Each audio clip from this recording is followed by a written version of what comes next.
is 614-636-5601. Call in and or text. I will ask you a text back as soon as I see it. And good morning to you, sir. Good morning to you, Mr. Frost. It's a pleasure having you here. Thank you. So tell us about your poster, your movie. Okay, the movie. All right. Well, I just looked it up. I got into acting actually about 2 years and 4 months ago. Actually, it feels more like 3 years ago. I said it had to be from where the Lord has taken me from at the very beginning until now. I said it had to be longer than that. But I looked it up, and I got picked up to be an extra in the movie I Am Mrva here in Columbus. It was starring John Travolta and Chris Maloney, and that's where it all kind of started. And so that was the beginning. I got picked up for it. I had to look. They wanted for that certain scene, and a couple days later. Wait, I have to ask. Yeah. What was the part and what was the scene? It was a shooting scene. Right. And so who were you? I was basically bar attendee or patron, where I was, actually in there on the dance floor. And when the shooting started, I had to bump into like Chris Maloney and be there right beside John Travolta when he disarmed someone and all that good stuff. Nice. And so within within a couple of days, I was literally rubbing shoulders with John Travolta and Chris Maloney, doing rehearsals after rehearsals with them. And so, it was cool. It was like, well, okay, I was pretty awesome. After a couple of days, I got to do this. And, I'm always, I'm in Ohio. I'm surrounded by cornfields. That kind of experience doesn't come along every day. So, it's like it's a once in a lifetime thing. But that was pretty cool. Some people said, well, you never know what that might lead to. And I'm like, well, I was very pessimistic, I was like, I don't think it's going to lead to anything. And then, I met some people in the business. I got picked up to do some other work with some casting directors here, got picked up with other casting directors. And then I've, since 2.5 years, I've rubbed shoulders and been on sets with Arnold Schwarzenegger. I've done stunts in a Nicolas Cage movie. The more I was faithful to it, I got more featured roles and stuff. And a Bruce Willis movie that just came out, First Kill. Another John Travolta movie where I was a district attorney. That's coming out here real soon, The Life and Death of John Gotti. And during that process, I said, well, just to make myself, a little bit more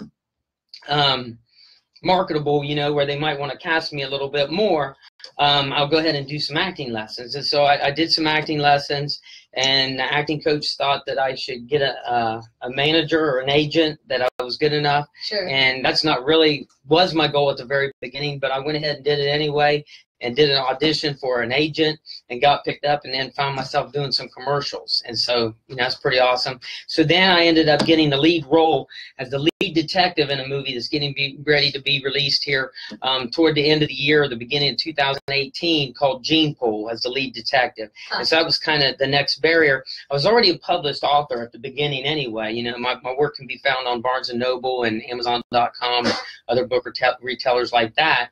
And so I was already working on a book of short stories. Can you just name the book, please? Give us the title. The book that's already released on Amazon.com is called Becoming Free from the Judas in Me. It's an inspirational book.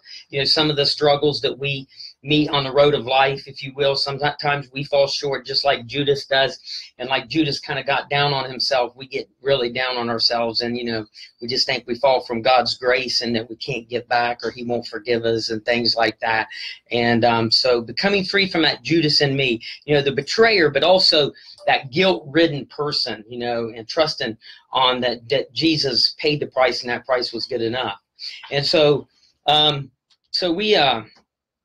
so that's already published and it's already out there.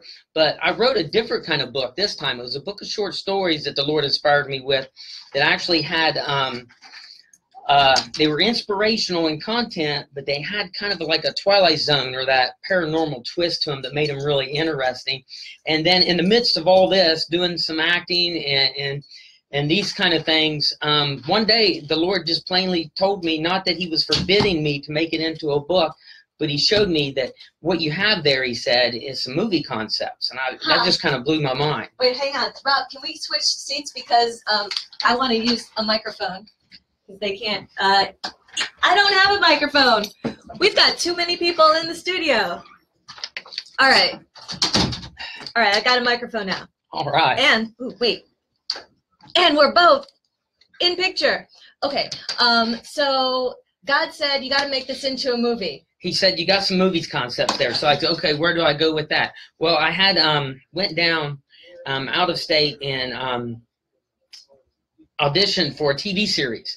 And I felt led to get my work to them. I've stayed kind of in contact with these producers, this production company that will remain unnamed. And then they were willing to look at them. Yeah. I sent them 6 of my stories, and then I got 2 weeks later, I got an email that they wanted to meet, which was a thumbs up to me because, if they didn't like it, of course, they would have told me straight up, you're not going to waste your time having somebody come out of state to tell them that you don't like their work. So you sent them 6 stories. Were they like, hey, we like this one, but not so much this one, or what was that like? Well, the good thing was they liked them all. All right. Really liked 3 of them, really good, that they would like to make movies out of 3 of them. And the one they liked the most, of course, was The Wager. The Wager. Yeah. And so what was kind of neat, though, and this is part of the process, within 2 years, and 4 months here, is that it was my footsteps being ordered by the Lord because they were so busy that they asked me to start writing the script. And so I'm like, well, I never wrote a script before. And he said, well, you are a writer, though. And so, you can handle this. And so they kind of talked me through it and told me what kind of software. Mm-hmm. So next thing I know, I wrote it and the software. At the same time, the Lord opened the door for me to become friends with a 6-time Emmy Award winner, Emmy Award-winning producer, Vince McVeigh, and we talked about it. And so, I got my script out there in some film festivals. Didn't even actually know that you could there's a big competition for scripts in there. Yeah. And so then it becomes good job, Jim. Yeah, I like the way you do that. Yeah, so here we go. It's reversed. But it became an award-winning script. And so so then I'm like, where do we go from there? And then and this, like I said, it was all God putting this together because then a production company that actually presented it to split. There was a split or a division within that production company. And at the same time, I'm having Vince McVeigh saying, why don't we just produce it right here in the heart of Ohio? And that's kind of where I felt led to do anyway, instead of taking it out, but to share this experience with the people here in Ohio. Yeah. And so that's what we've decided to do. And that's what we're doing right now and preparing ourselves for. That's fantastic. And what part of the process are you at right now? We're called pre-production right now. Yeah. We're finalizing the script. The script is already an award-winning script, but I felt led to go back and make a couple changes within the script, and so that's being finished right now. At the same time, we're finalizing the budget. I could get started on the budget, but we found a different way to get the budget, and that works effectively. I'm consulting with 2 filmmakers that has great success in their filmmaking careers, and they showed me how to get the budget, a little bit bigger budget than the typical indie film around here probably would use. With these consultants on my side, I know it's going to soar and that it's going to get distribution. Because the people I have alongside me putting it together has done that quality of work. As a matter of fact, one of the persons that I just was speaking with last night and even this morning, the very first film he did it so good that he got Warner Brothers to distribute it for him, and has a great success in his other films in the inspirational genre. And so God has opened doors for me to bring in the right people to do this right the first time. And so what's his name? His name is Dallas Jenkins. He just came out with the movie The Resurrection of Galvin Stone that had the lead character was Brett Dalton from Marvel's Agents of S.H.I.E.L.D. A lot of people know him as Agent Ward. Okay. And he's had What If. I remember watching that years back with Kevin Sorbo and a lot of other lead actors. I'm also talking to Doc Benson. Doc Benson's a great director that's coming on board to help me with it. So are these your 2 mentors that you were talking about? Yeah, there's 2. I actually have one, but I'm going to leave him unnamed. Okay. All right. Mystery. Yeah. Okay. Well, that you've got a couple of churches on board as well. That's exciting. Yeah, I do. Right now, they're going to help the budget. I have one that just spoke to the pastor. It's of a larger church within our area, and he has already spoken to the board and said, we really need to support this. This is an awesome work. And so I think there's going to be some help coming, you know, from that tributary, if you will. I have another church that is looking to give monetarily, but also they have another big church that have the nice kitchen, and so they got a ladies group that just loves to cook food and use that as their ministry. And he thinks that they will be able. They're checking right now, and they'll be able to provide food and things like that for the production when we're actually filming and shooting, which definitely help the budget in many ways. And there's other churches that I still need to meet with. And so, yeah, a lot of neat things in that arena too, since it's an inspirational film that some of the local churches want to get involved as well. All right. Okay, if you would like to call in and join the conversation, you can do so at 614-636-5601. I'm here in studio with actor, director, producer Jim Gloyd, and we're talking about his movie, The Wager. I'm going to switch microphones really quick, so I'm going to disappear, but I'm not really going to disappear. Hang on. See, I'm still here. We are going to take a quick commercial break, and then we're going to be right back and talk some more with Jim Gloyd.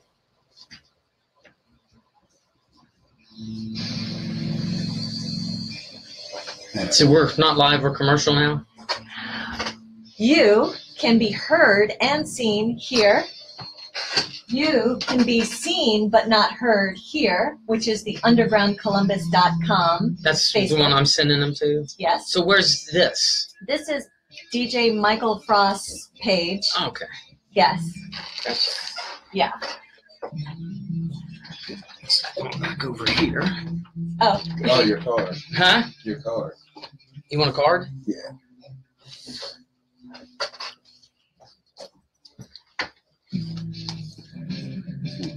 All right. Is DJ Frost getting coffee? Yes. All right. The coffee is available right now if you guys want to get Yes. some coffee. Would you like some No, coffee? I'm fine. You're fine? You're all caffeinated up? I don't do caffeine, actually. Okay. Yeah. What do you do anything to stimulate your metabolism? I don't. Okay. Yeah, I don't. Are you a little warm right now? No, I'm all right. Yeah. Okay. Yeah, It gets it's a little actually stuffy awesome. in here. Yeah. So I'm comfortable so far. Okay. So, yeah. Well, I just took a little break so that you can catch your breath. Okay. Yeah, and we'll get back to it.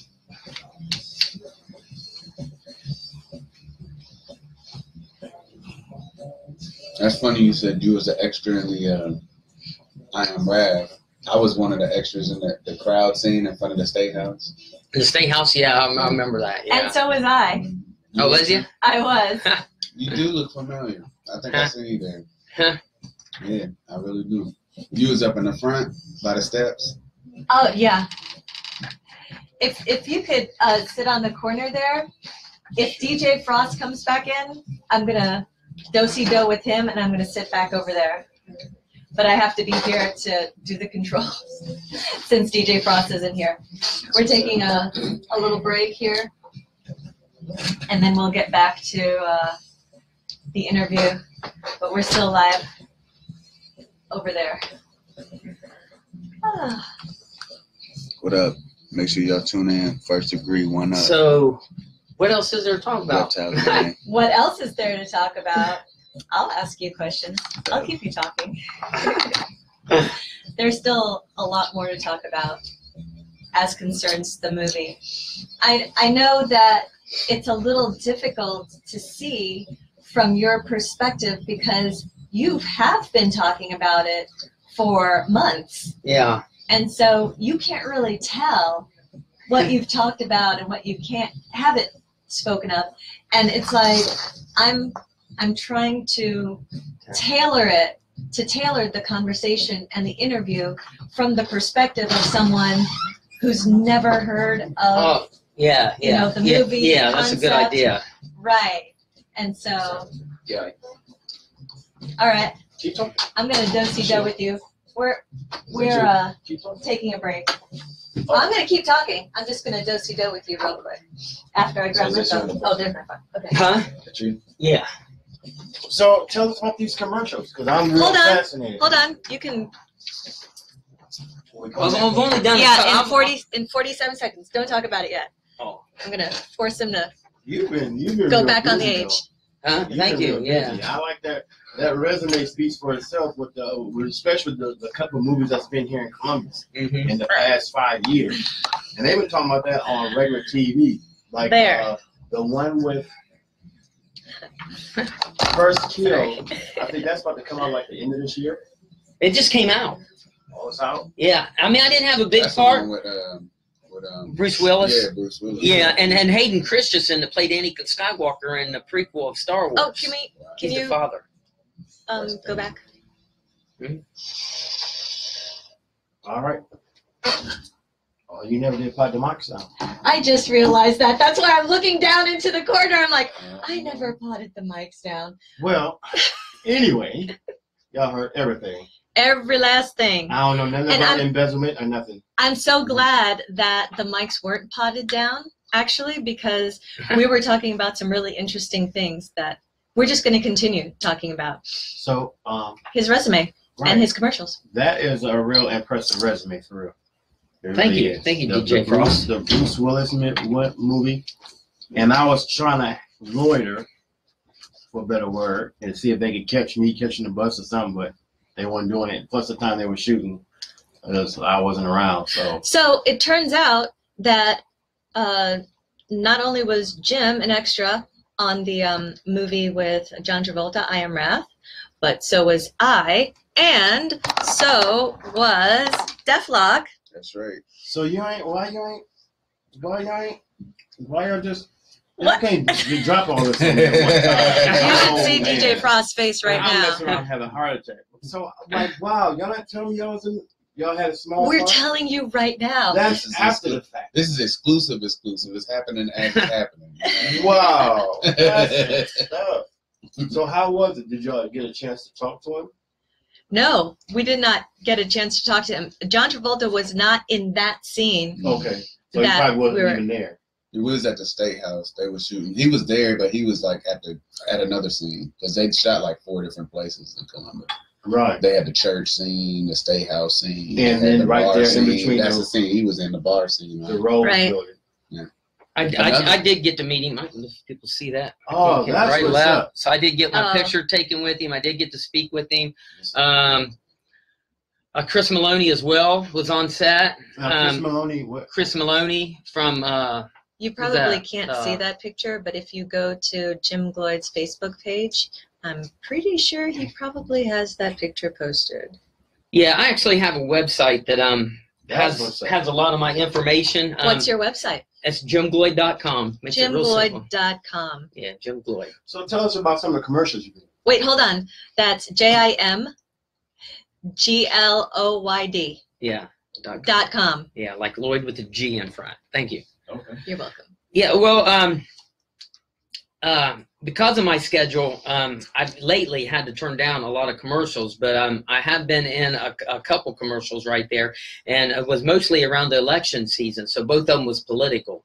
Actually did one where I was in a commercial for the Columbus prosecutor, Ron O'Brien, and who did get reelected, by the way. Yeah. and another one was also for a governor in Arkansas, so all the way in Arkansas. Wow. Yeah, and I'm happy to say that he got reelected too. So we must have did a good job. Yeah. So. All right, I'm gonna talk about the movie a little bit more. Okay. Well, actually, I'm not going to talk about it, but I am going to ask a few questions. Now, I'm looking at this poster here, and it's you and Bishop Stevens and Robert Seven. Robert Seven. All right. Can we talk about how you got to be connected with these two actors and what they've done? Yeah, absolutely. In the past? Absolutely. I wish I had the information in front of me. actually Bishop Stevens, his manager, actually wrote up the connection between these two actors and myself, and it was really well written, probably a whole lot easier than I can say off the cuff of my hand. But Robert Seven, he's been in several movies, like 12 Monkeys, Stardust.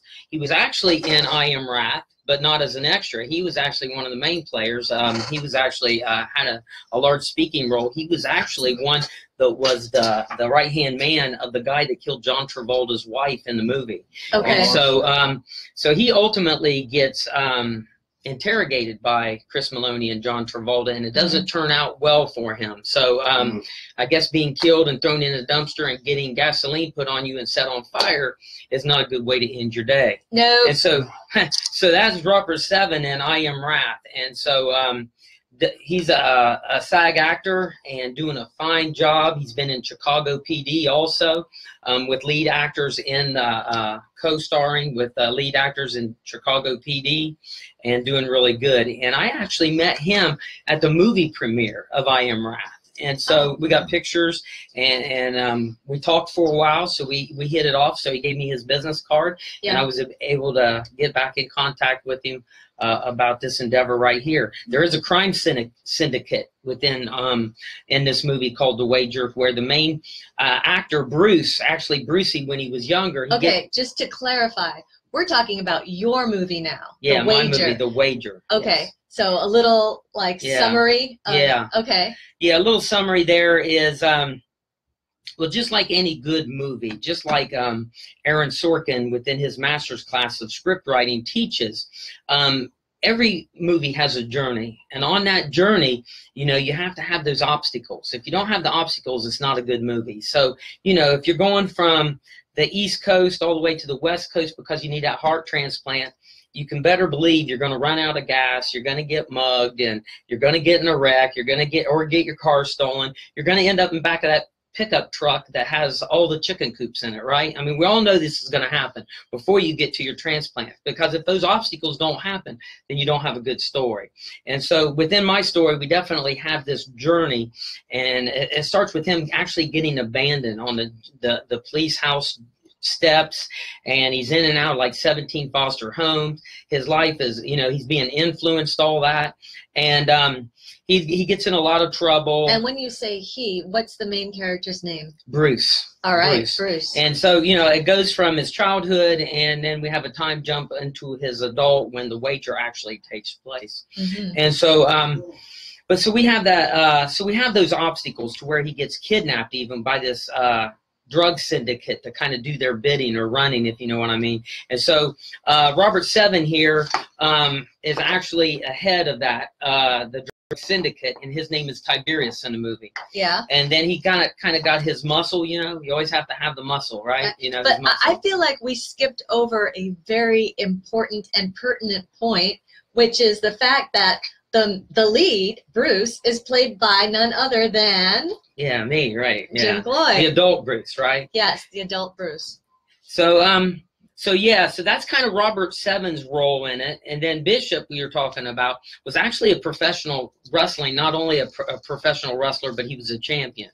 And so he got into acting, and he's a rising star. He's coming up really quick and doing a lot of different kind of movies. He's done a lot of fantasy type movies and warrior type movies, and doing a fantastic job. So he's going to be kind of the muscle. You know, you need that muscle. You need that muscle that in the movie that isn't necessarily the brains of the operation, if you know what I mean, but the muscle. And so that's his role in the movie. And I actually met him doing stunts in a Nicolas Cage movie called Mom and Dad. And so we stayed in contact after that movie. There are people out there that don't know that there are all these movies taking place in this Midwest area. And I just want to reiterate that, Jim, you don't travel too far to do all this movie business, do you? No, to be in a lot of the movies that I have been, and I'm sure I haven't named them all, because there's just been, you know, many within the last 2 years. You've been able to pretty much stay in the Ohio area, is that right? Well, Almost, yeah. I mean, you know, I've gone from Cleveland all the way down to Kentucky, so I've been in Kentucky a few times. Cincinnati and Kentucky has a lot of business going on, and in Cleveland as well. All right. And they have a nice city that can easily be translated into looking like New York or another major city, and I think that's why Cleveland and Cincinnati has that attraction. Okay, and so your background, artistically speaking, is mostly as a writer. Yeah, that would be a fair assumption. But you got the acting bug at some point about approximately 3 years ago. Yeah, I did. And you've had quite a journey from then till now. There are folks out there in our area and beyond who would love to get into acting. What do you have to say to them? Well, we actually have some very good acting coaches, believe it or not, right here in the Columbus area. And it wasn't necessarily, you know, one of them aspirations of mine to do this all along. You know, I just think God he gave me these stories and really wanted to get these out there. And so, you know, he led me down a path to get me to that point. But yeah, I really enjoy acting now. And so what I would do, you know, there's a lot of expensive things out there. There's a lot of scams out there. You have to really be careful when you go to get into acting. People take advantage of you. I see Rob Ray nodding his head vigorously over there in the corner. Yeah, I had a couple incidents like that. Yeah, and you're not alone, Rob. You're definitely not alone. And I thank the good Lord for protecting me and doing this. At the same time, as I was doing some extra work, my daughter actually was a friend, had a friend that was going to Columbus, and basically he was attending one of these supposed schools that was a scam. And I read right through it and told my daughter, no, you know, we got acting in Columbus. It's called Acting. That is the name of the business, by the way, the acting school. It's by Richard Mason, and it's called Acting in Columbus. And they have you can start out with a weekend boot camp. I don't want to quote the price, you know. I think it's very generous. But you can go to actingincolumbus.com to find out more information. Yeah, I mean, it's not even like $500. It's like $350 for a weekend, Friday night, all day Saturday, and all day Sunday. And you get some information on general practices of acting. You get a whole informational packet of kind of what it's all about, acting, the pros and cons of the business. You get the one day that teaches commercials. You got one day that teaches film, and it really is a good introduction class. That was my first acting class in Columbus, by the way. The boot camp. So there you go, the boot camp. It's a good way to start out, and then he has other classes that you can go all week, and Richard doesn't hold back. I mean, you know, he'll tell you point blank on what you're doing wrong. What you're doing wrong is one way of putting it. So a lot of people don't like that kind of approach, but it is effective, and some people do like that. And so, you know, so that's one option. We also, another one that I went to here in Columbus is called Broadway to LA. And this has the number 2, by the way, Broadway to LA. And that's Chad Willett. And he has a much more user-friendly? Okay. We'll use that. You know, for emotional people that's not, you know, as easily hurt, I guess, you know, you could say that Chad has a gentler approach. But both instructors will teach you what you need to learn. And so I want to preface that right there, that I'm not definitely don't want to speak ill with them, because I've sat under both of them. Both of them have been instrumental to get me to where I am. Chad has a very practical way of teaching method acting, and that's a very practical way of acting, and it's easier to learn and grab than a lot of the different kind of acting methods out there. And so that's very good. And I've done one-on-one personal classes on him too.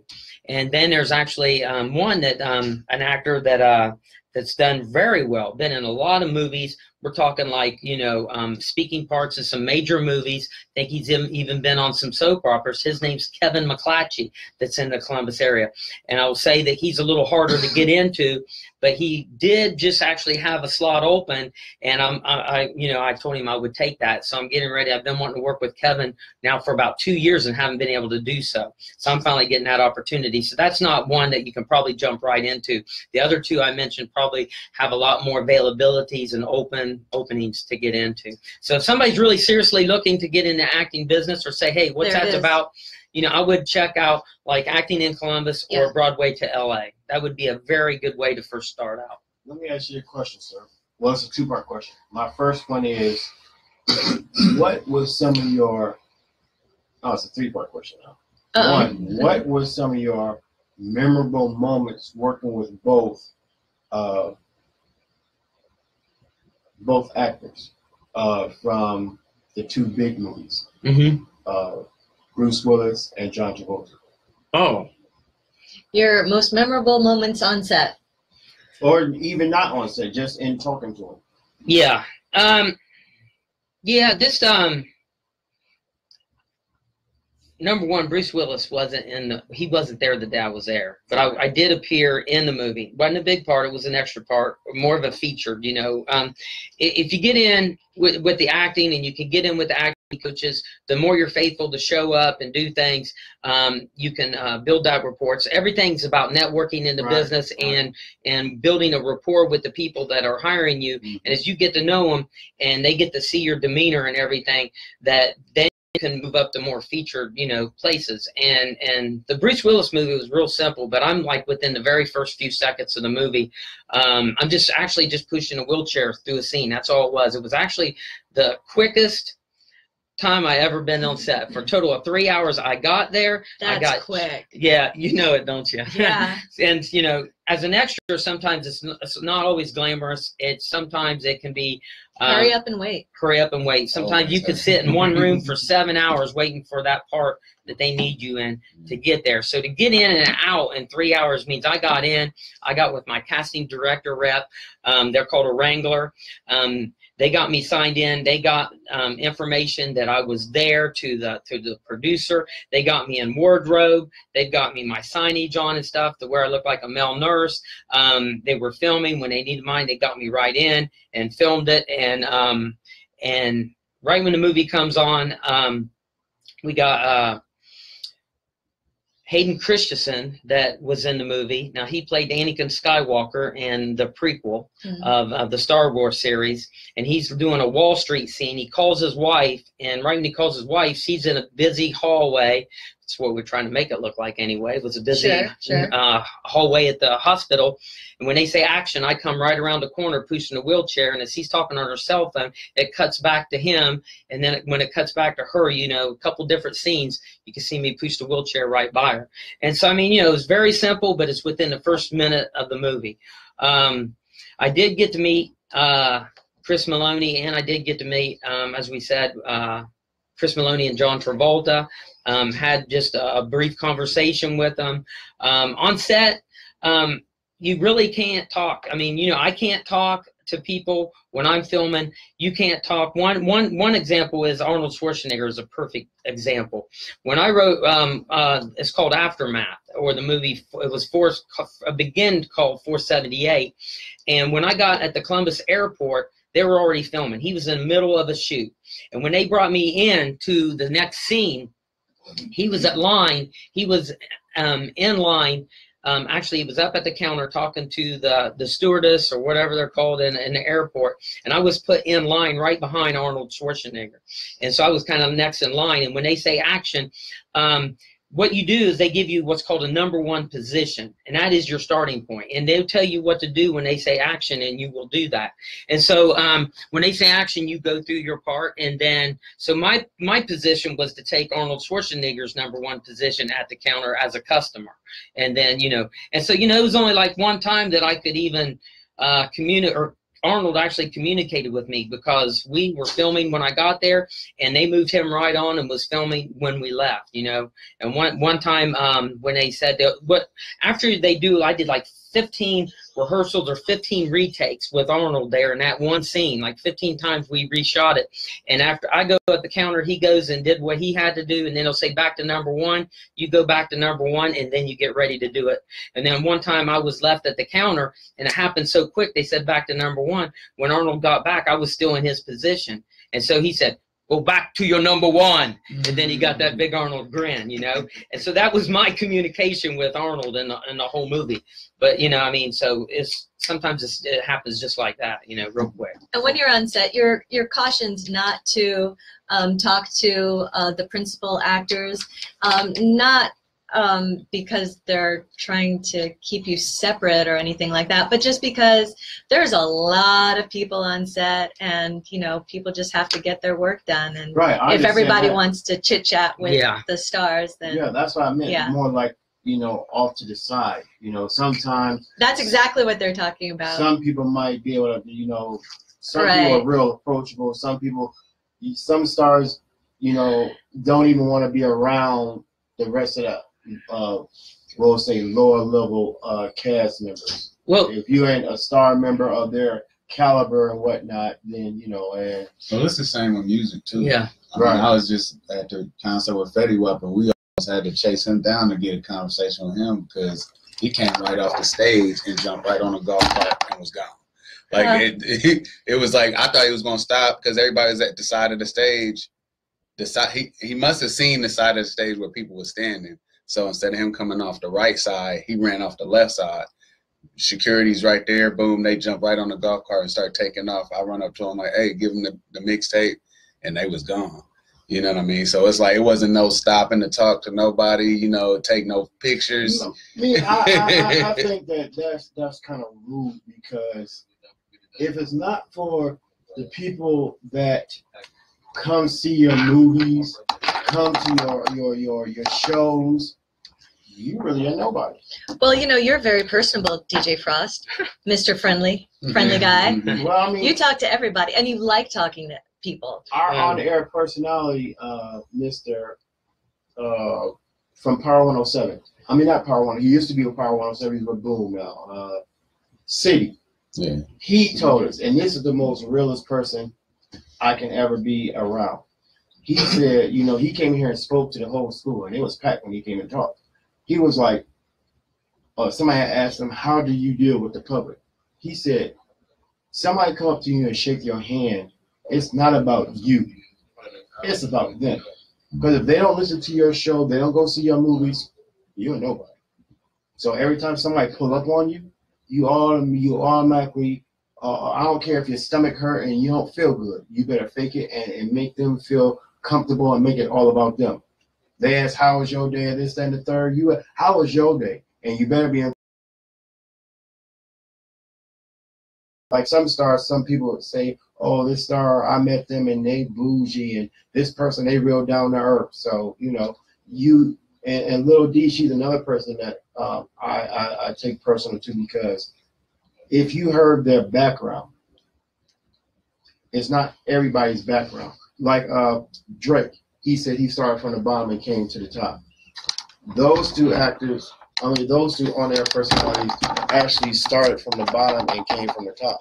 And if you heard their struggle, you would have a whole different respect and outlook on them. And so they told me, you know, when you get in a position like this, it's not about you. It's about the people that come into your studio and you interview. But it's about y'all. I'll tell you this, what you say is true, but at the same time, I can also understand the other side because I've been on both, you know what I mean? And like Steve Harvey said, he got to a point where I'm pretty sure you heard about when he wrote that letter and told everybody stop coming in his dressing room and all that shit. Stuff.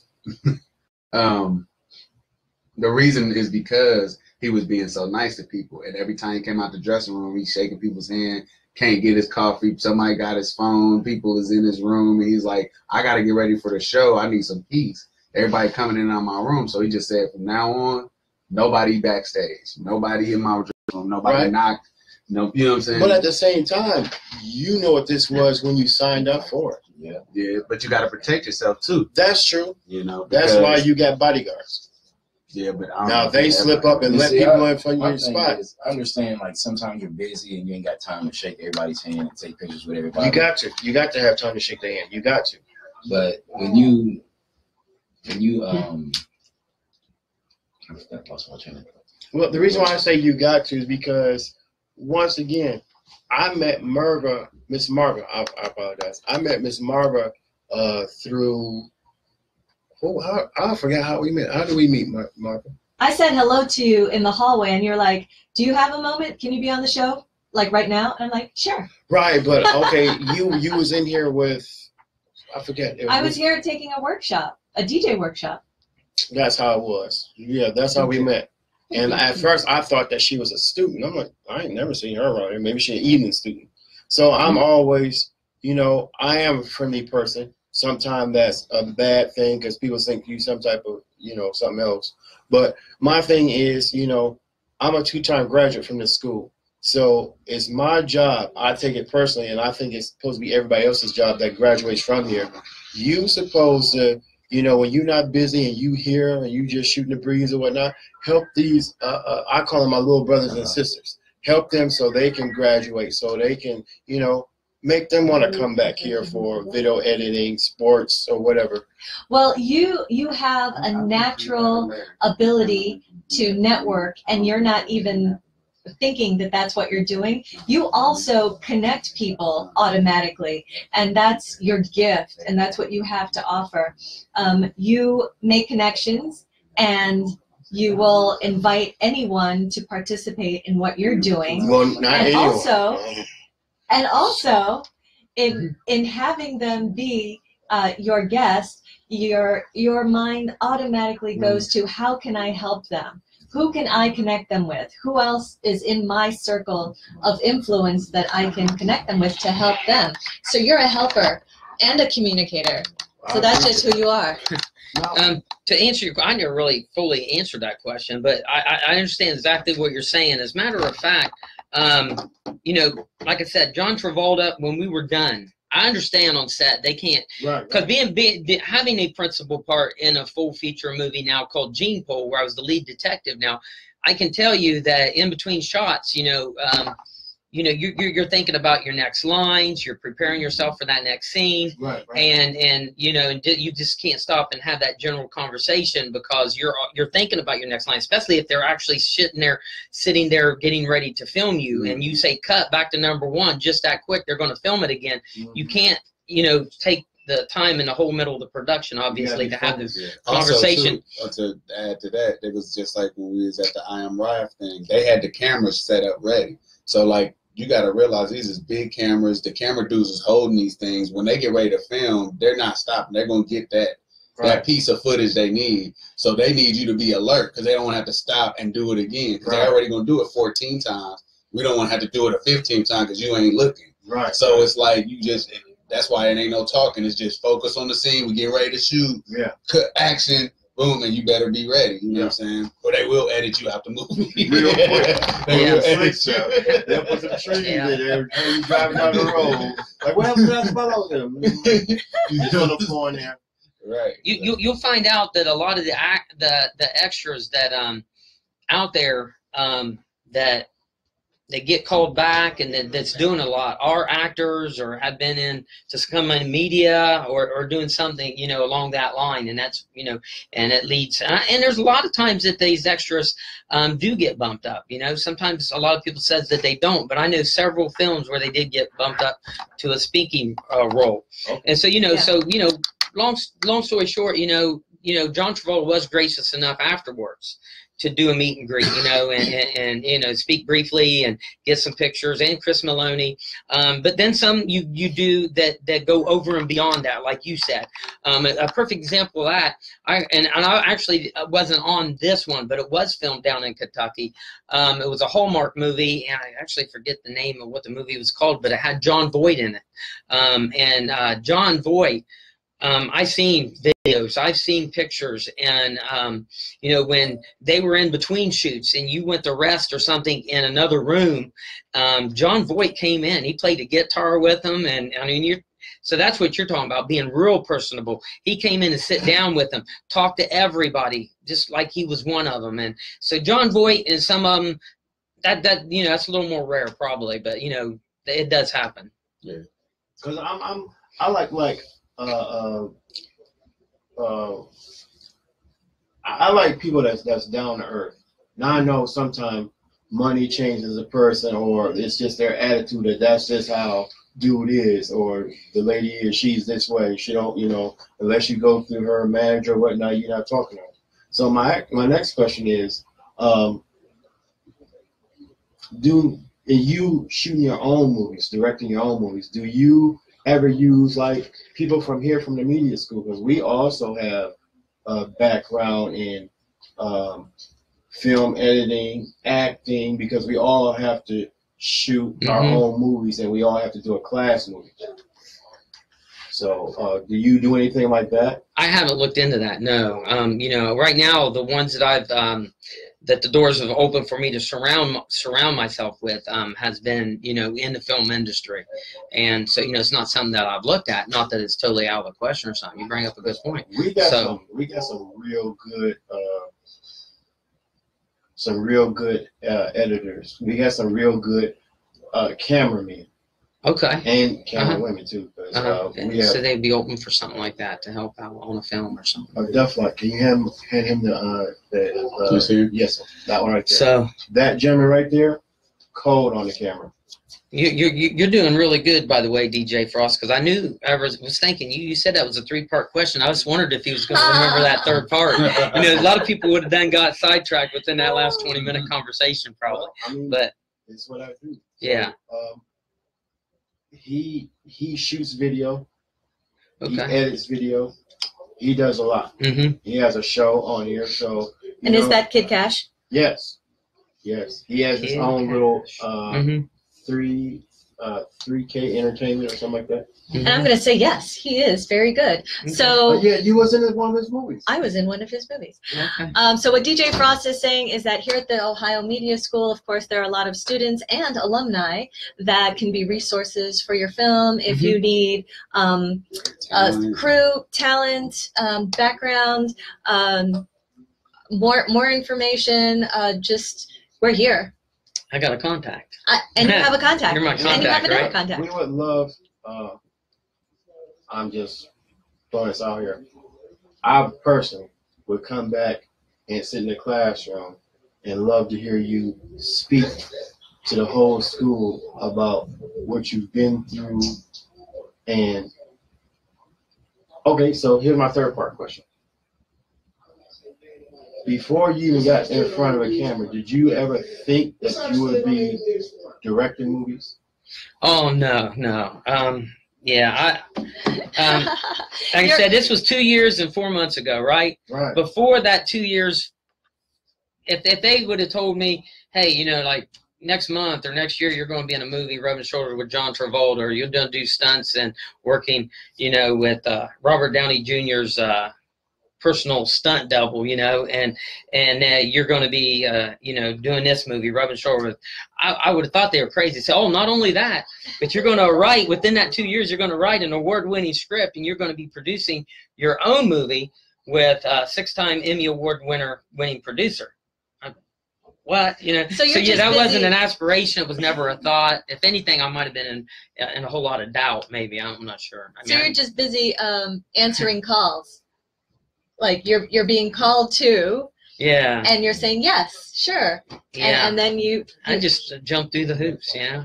Where I'm at right now, I physically had to do these things. I physically had to submit for something, or go to an audition, or write the script. I physically did these things, but I look back, it just doesn't seem like I did a whole lot. I mean, it was just. I give the glory to God, because it just seems so easy. You know what I mean? And I know it don't happen like that for everybody, but sure. So, as long as the rest is easy, keep up the good work, God, right? So, now I've been noticing since I've been sitting here, and even when I held up the camera, tell us about those these here awards. Yes. Yeah. Well, all right. These are from different film festivals, and a lot of people It's a good question because a lot of people don't know about that. I knew little about it. These are called laurels, and you get laurels when you get these laurels, and you get them for your film or your script when you're accepted into something. You get to the next step in the competition, if you will, or you even get laurels called official selection. And I got 4 more laurels to go with them. I could have put 8 on there. They all say official selection. A lot of people will put their, I just seen a big time movie come out. I forget what it's called, and seen it on TV, and they had showed 2 laurels of official selection. And that was a name.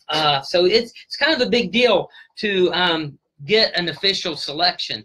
And so an official selection means you have been selected for them to even look at your script or even look at your movie, and it's accepted within the competition.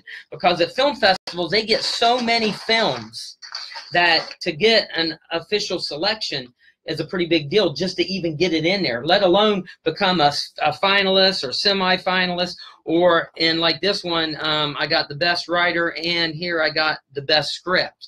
And so so you know, to be able to do that says a lot about the script itself. That's true. So this is like a nomination, then, pretty much. Yeah, exactly, exactly. The official selection is like a nomination.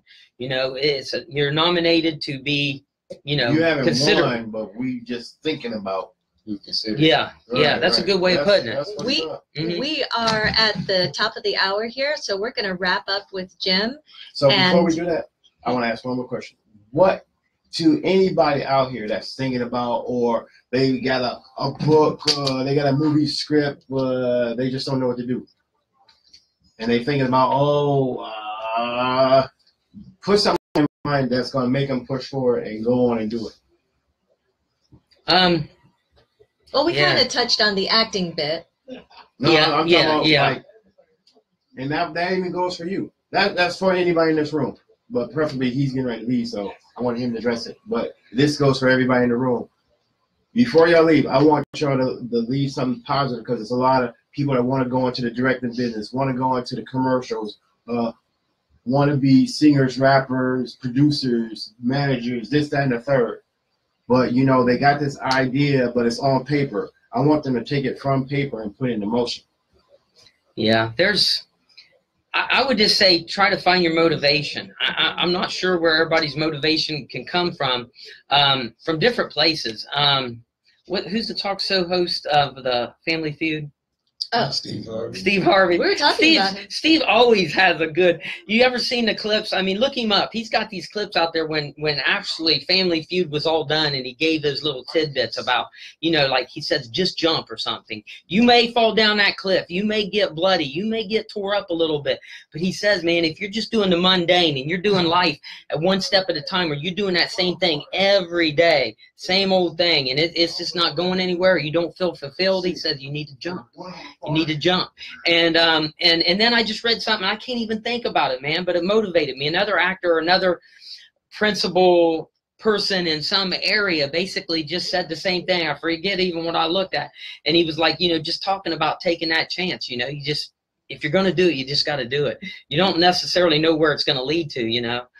There's no promises. I mean, I can't give any motivational speech here, offering guarantees or whatever, but, you know, Steve Harvey put it good, well, you know, just jump. If you got something to write it, you know.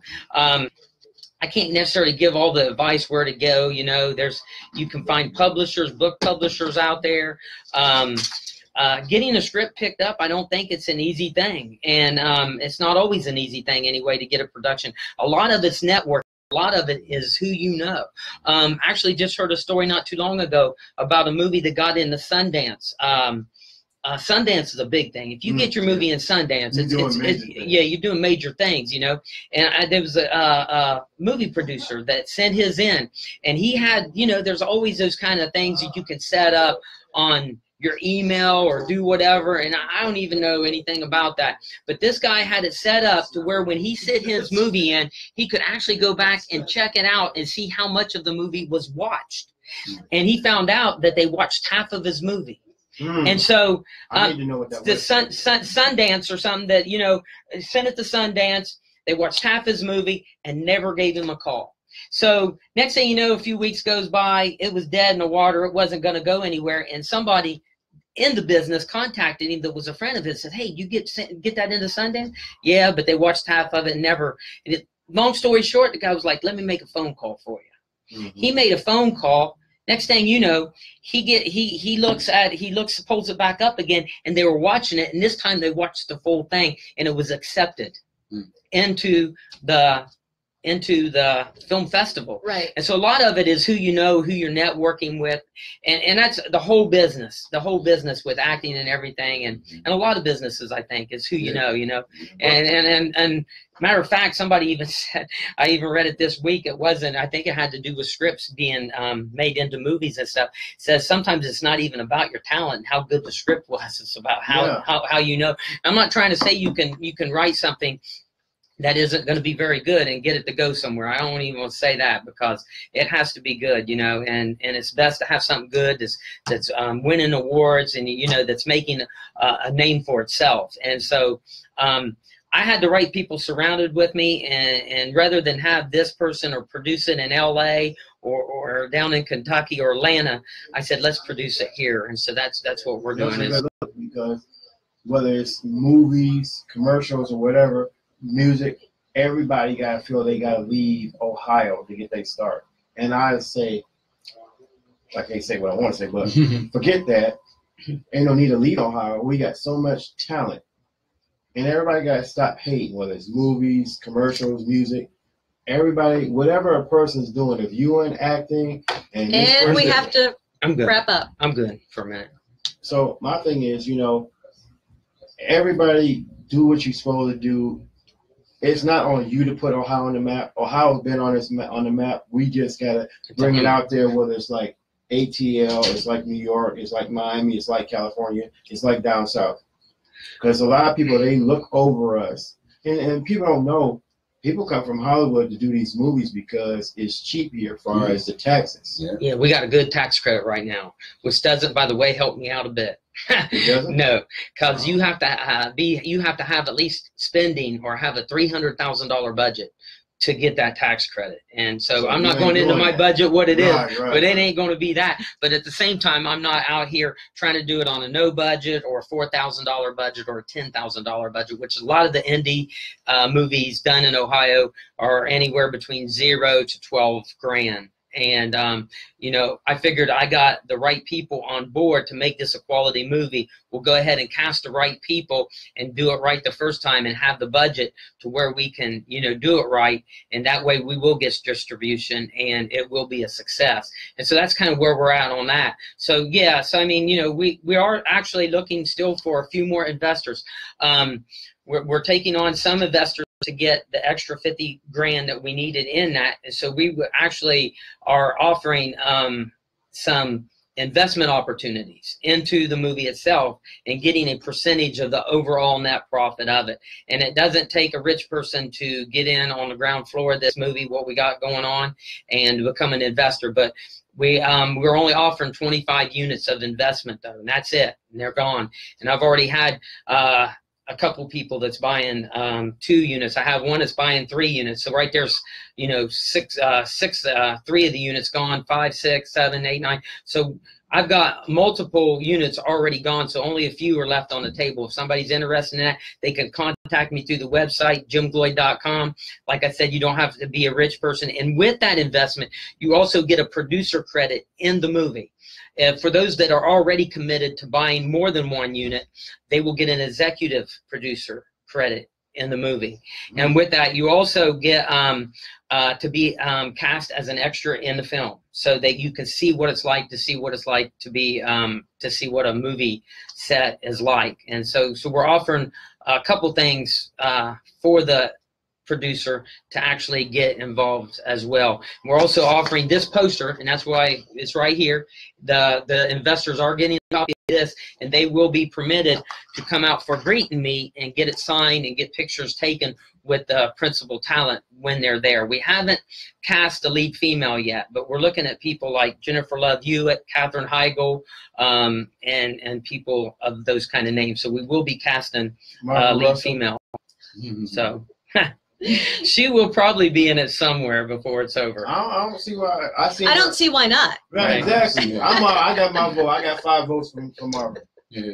But we want to wrap up with some shameless plugs and contact information for anyone out there who wants more information about the wager, more information about Jim Gloyd, investment opportunities, and the like. So, first of all, maybe first and foremost, there is jimgloyd.com, JIMGLOYD.com. He also has a book out, and that book is Becoming Free from the Judas and Me. There is a page on my website for that as well. For the ebook, you go to Amazon.com, put Jim Gloyd in, or Becoming Free from the Judas and Me, and that can be found very easily. All right, there you have it. Jim Gloyd, actor, producer, director of The Wager, right now in pre-production. We've had him as our guest this past hour, and it's been a pleasure having you, Jim. Thank you. Also, look it up on Facebook, The Wager. Has a Facebook page for the movie itself, and we'll be eventually listing casting calls for like extras and things on that as well, so they can contact us as well through that. All right, so that's the Facebook page, The Wager, the THE Wager, WAGER, The Wager. Is it like just The Wager or The Wager the movie? The Wager. Just The Wager. Just The Wager. There you have it. all right. So coming up next, we're gonna be talking with Mr. Red.